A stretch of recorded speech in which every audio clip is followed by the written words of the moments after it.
Hello, and welcome back to Daily Affirmations with Solidio. You gonna quit being a little bitch?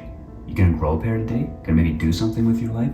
Why don't you get your shit together and quit being such a fucking pussy? Yo, what's good, guys? Welcome back. Got lots of new stuff to show you and an exciting announcement about the demo coming up. As many of you may have noticed, I posted the last new music track that I made for the game's soundtrack, so you can go check that out. The link is in the description below. Personally, I think it's my favorite song so far. And now let's get right down to what's new. First, my animator Maria has been hard at work on lots of animations for further on in the game, the stuff that goes beyond the demo. Specifically in part 2, she's been working on a lot of the animations for the gunman and the jazzy swordsman, which I've shown before. So we've got some early sketches for some of the deaths for the gunman, and then we've also got some idle animations, some walking, and some transitional animations as well. I mentioned last time that my artist Amanda was working on the environment art for Act 3. We had some roughs that I showed you guys, but now we finally have the full template, so I can show you guys some of the artwork here. It's looking nice, and as I mentioned last time, it's all very temple, nature, and religiously themed. While I've been busy working on the soundtrack, I have a sound effects guy, Lorenzo, who's been busy working on finishing up the remainder of the sound effects.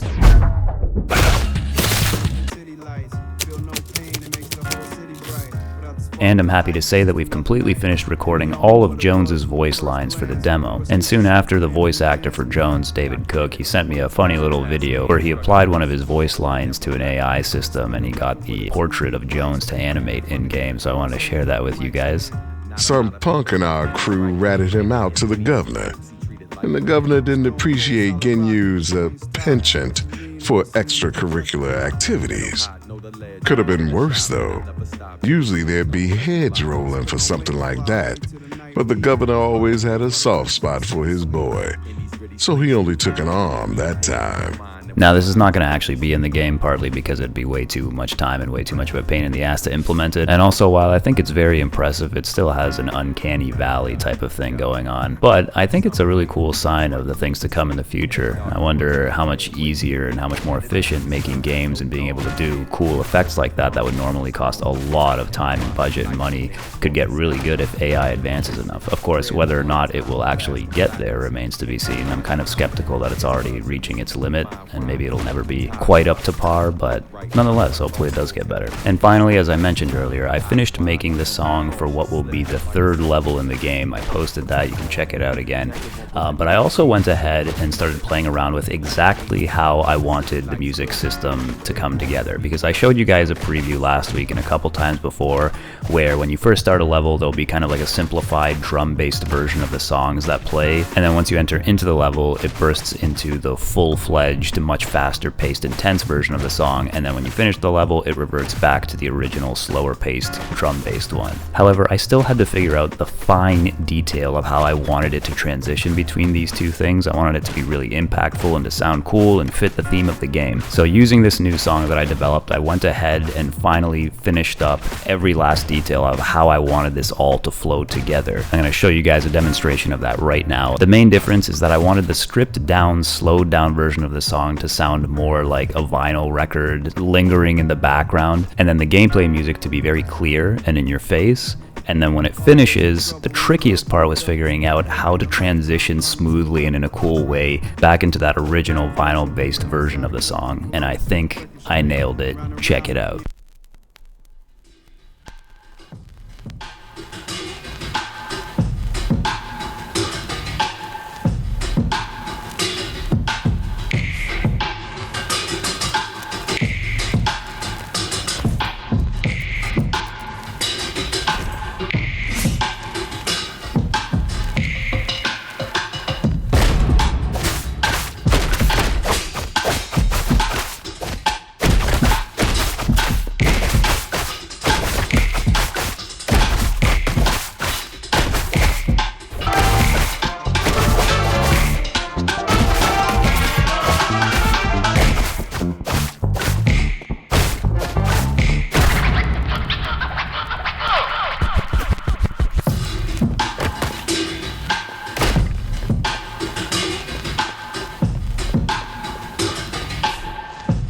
So there you go, guys. Sick as hell, as you can see. And I've got good news and I've got bad news now. The good news is the demo is coming in 1 month. I have planned out and hired people for a PR campaign, and it is scheduled in such a way that I absolutely have to have this demo ready within 1 month from now. So I'm going to be working as hard as I can, crunching if I have to finally get this thing done. But the bad side is that I'm not going to be posting any videos for the next month. I need to use every last minute I have available to me to make sure that I get this done and that everything is up to the quality that I want it to be at. So you won't be hearing from me for the next month, except for the music tracks. As I go along and finish producing those, I will keep posting them, so you can keep a lookout for those. And then I'll let you guys in on what exactly is going to happen. Basically, a bunch of streamers and other press and stuff are going to get contacted with a opportunity to see an early version of the demo in exactly a month from now.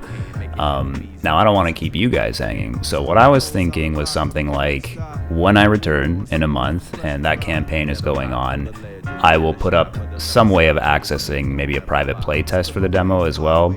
And I think you guys on here, and maybe some people on TikTok as well, who've been following me for a long time, have been my biggest supporters and have been watching all the development happen, and I really appreciate you guys for that. So I think what I'll do is I'll give you guys an option to sign up for that, so you guys can get an early look at it as well. I'll probably put it up on Steam, and then there'll be like a sign up for the playtest button or whatever, and then if you guys maybe just leave a comment on my next video when I post that, I'll know who to let in and who not to, possibly. We'll see how it works, but whatever. Point is, I'll figure something out to make sure that you guys don't have to wait the extra 2 or 3 weeks before the actual public version goes up. And now for my final video, essay, rant, lecture, advice, whatever thing you want to call it that I've been doing recently. Here's my last one before I depart for the month. I decided to talk about why I think psychedelics are overrated. Now, I have a long history with this subject. You see, way back in elementary school, I was a huge Jimi Hendrix fan. That's where it all started, and that continued into high school. And then when I was in high school, I also started questioning a lot of my religious beliefs and what I thought about life in general and whatnot. And I was looking for meaning and trying to find a new way of looking at life. And naturally, being very into Jimi Hendrix and reading about the 60s in general and how much people used psychedelics back then and how it was this big spiritual liberal revolution and whatnot. I remember reading stories about how Hendrix would like cut his head open with a knife before a show and then dip a bandana in LSD and then tie it over his head. I don't know if that story is actually true, but crazy shit like that, you know, and how it opened people's minds and allowed them to understand the nature of the universe and whatnot. So this piqued my curiosity at that time while I was going through that stage of self-discovery. So I decided to start looking into that shit myself. And I'm not sure if I've ever told this story in one of my videos on here. I don't think I have, but basically one night I managed to get my hands on some magic mushrooms, and I didn't mean to eat such an enormous amount, but I was paranoid that I wasn't going to eat enough because I had read that your tolerance to a lot of psychedelics builds up very, very quickly. Like if you consume a certain amount of mushrooms and then you wait 4 hours, let's say, and you're already high, and then you eat more, it won't actually do very much. So you have to make sure that you eat it all at once. So I got really paranoid. What if it's not enough? What if it's not enough? Because I wanted to have this earth-shattering, spiritually revolutionary experience, you know? So I just kept munching and munching away, and next thing I know, I had eaten like 4 times the average dose that a person would normally take. And mind you, I think I was in high school, and I did indeed end up having an earth-shattering experience. I ended up on my basement floor thinking that the entire universe had ended and I was experiencing the singularity. I didn't know that I was a human being, and I remember having this experience where for some reason I felt compelled to put my arm and my hand into my mouth, and when it went in there, my entire arm just melted into my body, like as if I was this formless nothingness.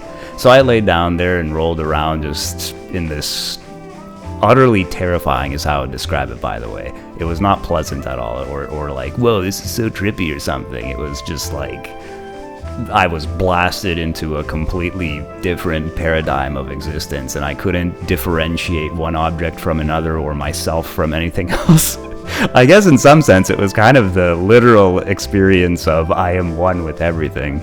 Until finally, several hours later, I slowly started to remember, oh right, my name is Matt, I'm this old, I do this for a living, whatever. And I started to wake up, look around the room, recognize where I was and everything. And anyway, the point of this story, and you know why I was saying psychedelics are overrated, is that I did not learn jack shit from doing this. I didn't gain some new perspective on life. And perhaps in some sense it allowed me to maybe think outside the box a bit more, to see the whole world from a different perspective. But it also felt to me as though there's a reason we don't see things this way. Like, I remember reading that some people theorize that when you take psychedelics, that what it really does is breaks down a lot of the filters in your brain that block out a lot of extra information about what's really going on in the world. So then you take it, and then you start to see a lot of things that are always there, but your brain is always blocking out of your conscious. And I felt like if I learned anything from this experience, it was that our brains filter that shit out for a reason, assuming that that's actually a correct explanation anyway. But whenever I read what could be referred to as psychedelic propaganda on the internet, it was always talked about as if it led you to some greater understanding of yourself, made you a better person or whatever. And not only was my experience totally disappointing like that, but it seemed like that was the case for everyone else that had ever done it as well. I have known so many people who have also experimented with these, and I can't say any one of them has ever had much to say about it other than that, like, whoa, yeah, bro, it was so trippy or whatever, and they certainly don't seem to me to have changed very much as people. In fact, I remember one time specifically, I had this one friend who told me about how he had taken LSD and how during this experience, it helped him to suddenly put himself in the shoes of a homeless person, and that for the first time in his life, because he was otherwise somewhat of a emotionally repressed person, he felt like for the first time in his life he was able to have empathy for these people and to truly feel something for them and feel more connected to the universe and whatnot. And so I said to him, oh, so now when you come across a homeless person, you like help them out, right? Like you give them money or something like that. And he was like, nah, I just do the exact same thing I always do. I just, I still just walk right by them. I was like, yeah, exactly. And all of my experience in life so far has taught me that, and it's not just about psychedelics, but I would say that in a broader sense, any kind of philosophical understanding, any kind of supposed insight that you have into life, it can be useful in helping you to change things, don't get me wrong, but I find that somewhat related to a previous video I made where I talked about how you shouldn't take advice from people and just go and do stuff, I feel like this is a similar kind of notion. Theoretical knowledge and understanding and insight into life is nowhere near as useful as going out and actually doing something. I think it is far more enlightening, so to speak, to go out there and actually interact with someone and feel connected to people through practical action that you push yourself to take, as opposed to sitting at home and being like, oh yes, I should do this, the world is like this, we should be connected in such and such a way. We all have an intuitive sense of this inside of ourselves in the first place, and that a lot of this is just kind of intellectual, masturbatory nonsense that helps us feel like we're better people rather than actually being better people by going out and do something. So while there may be some value in sitting around meditating for hours on end, or taking a psychedelic, or having some kind of enlightening spiritual experience, and I feel like I've had a couple in my lifetime, nonetheless, none of it is as profound, even though they oftentimes seem more profound. None of it is as profound or as important or as meaningful as merely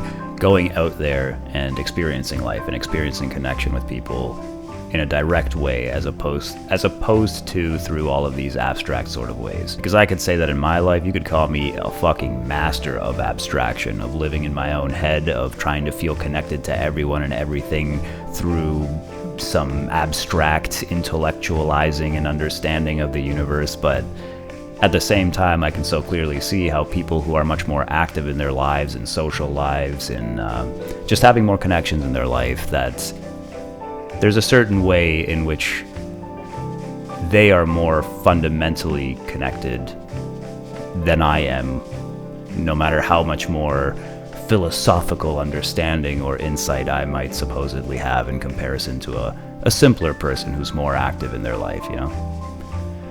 And I think that's all I've got for you guys this week. So thank you for watching. Thank you for joining me. I hope you guys enjoyed it, and I appreciate all your support and all you guys for following me for so long. It's been like a year and a half now since I first started this project. It's really exciting, finally coming up on this really, really big milestone of the demo release. Just one more month to go, and I hope you will rendezvous with me here again in 1 month from now, and I'll have a kick-ass demo ready for you. And yeah, thanks again for watching, guys. Peace.